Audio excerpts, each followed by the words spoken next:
Hi students, welcome to Ankush Sir classes. Today we are going to discuss a register array in 8085 microprocessor. Now, first of all, what is register? Register is nothing but one type of memory which is used to store a data during the program execution. Now, register array means a number of registers are together is called as an array. A number of registers together is called as an array. Now, register is a one type of memory which is used to store a data in a microprocessor in a fastest way. So, from the next slide, we will going to discuss how many registers are there in 8085, what are the functions of each register, length of the each registers. So next slide will shows you the functional block diagram. Here it can say that architecture of 8085 microprocessor. Now this slide shows you the 8085 architecture, a functional block diagram. Now in this they are showing a accumulator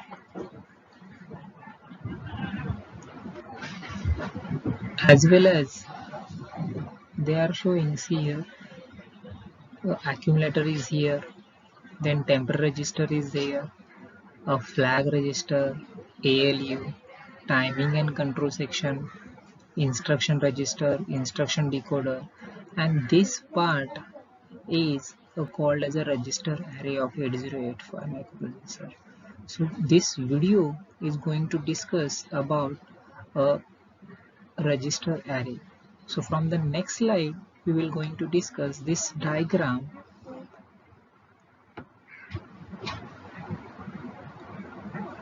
So here this diagram shows you the temporary registers.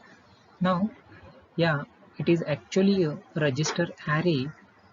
In that register array, whatever I make a red mark circle is called as a temporary registers. Now, here these two are the temporary registers, that is register W and register Z. Now these temporary registers, yeah, both of these registers are 8-bit. Yeah, in temporary register, yeah, we can say that in 8085 total 8 registers are 8-bit registers. Out of that 8 registers, these 2 registers are 8-bit. Now B, C, D, E, H, L are also 8-bit registers. Now these W and Z are the temporary registers and they are 8-bit registers and they are used to hold a data during the program execution. Now these two registers are used internally, means they cannot use by the user by using the instructions, here we can say that assembly language. So they are only available for the microprocessor, they are not available for the user. In the next slide we will going to discuss the other remaining registers. Now this slide shows you the general purpose registers. Now here they are given a B register, C register, D register, E register, H register and L register. These all registers individually is of 8-bit unit and they are called as a general purpose register because they are used to store the data as well as to store the address. So here they are given B and C, D and E, H and L. Now these two registers I can use as a pair also, that is a BC pair, D pair, HL pair. We cannot make a pair of B and E, yeah, D and C like that.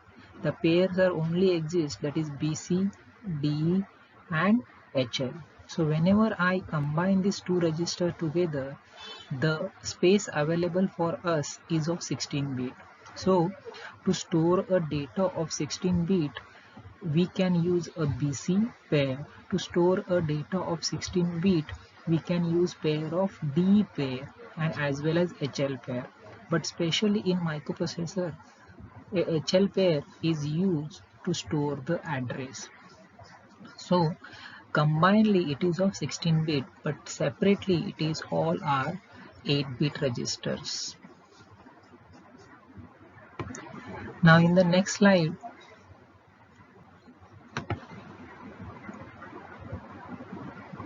just a minute.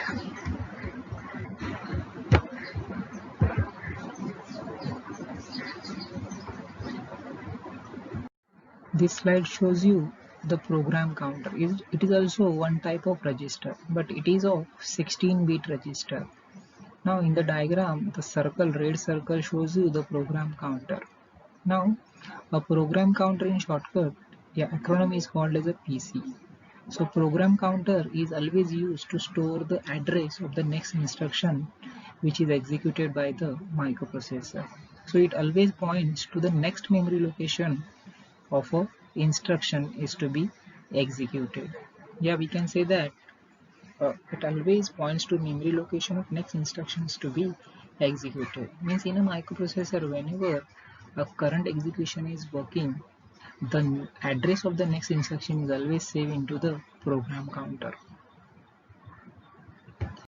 Now this slide shows you that stack pointer. Stack pointer is nothing but is also one type of register, and it is also of 16-bit register. Now stack pointer is also one type of memory, arrangement of memory, where a stack pointer always points to the top address. We can say that top memory address. So stack operations, at the time of stack operations, stack pointer is used. Now what type of stack operations are doing? That is push and pop. So whenever we want to store, we want to write a data onto a stack, then push operation is used, and whenever we want to read a data, a pop operation is used. So at that both times, memory is whether increase by 2 bytes or whether decrease by 2 bytes. So stack pointer maintains the address of the last byte entered in the stack, and it always consists of address of top of memory called stack. Now this slide shows you the increment and decrement address latch. It is also of 16-bit register, and it is used to increment or decrement the content of program counter and stack pointer. So this is actually the register array of 8085 microprocessor. Thank you for watching my video. If you like my video, please subscribe my video.